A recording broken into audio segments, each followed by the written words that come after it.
سلام، مرحبا بكم في كوكين سوكا، كنتمنى تكونوا بخير. اليوم غادي نشارك معكم هاد العصير اللي كيجي بنين بزاف وساهل دغيا كيوجد. غادي ننتقلوا المكونات والطريقه. عندي 4 ديال التفاحات وجوج حامضات هكا كبار.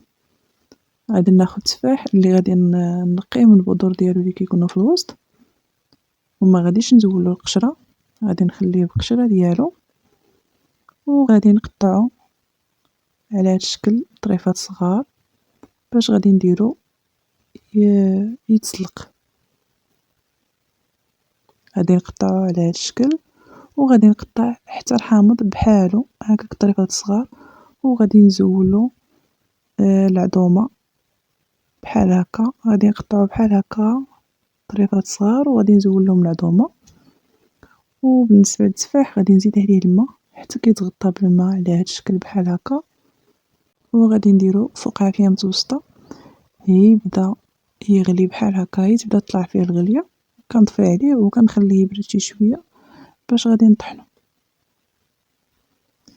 غادي ناخذ داك الحامض اللي قطعته على هاد الشكل كنديرو في كاس المولينيكس، وكنزيد عليه التفاح من بعد فاش برد ليا شي شويه.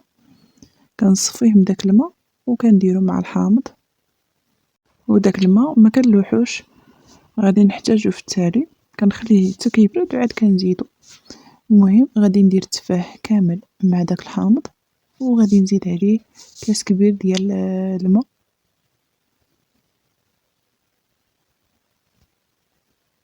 غادي نزيد الماء وغادي نطحن مزيان.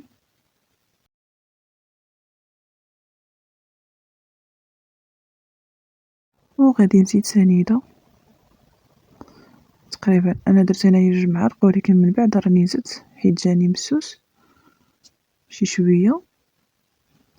صافي من بعد فاش كنطحنو مزيان غادي نصفيه هكا في الصفايه. غادي نبقى نزيد شويه بشويه وفي نفس الوقت كنزيد معاه الماء شويه مره من داك الماء ديال التفاح اللي برد ليا. كنبقى نزيد شويه بشويه حتى كيتصفى ليا داك الخليط كامل. انا فاش صفيته المره الاولى غادي نولي نصفيه مره ثانيه باش كنتاكد بان داك القشره ديال الحامض كتزول لي كامله من العصير.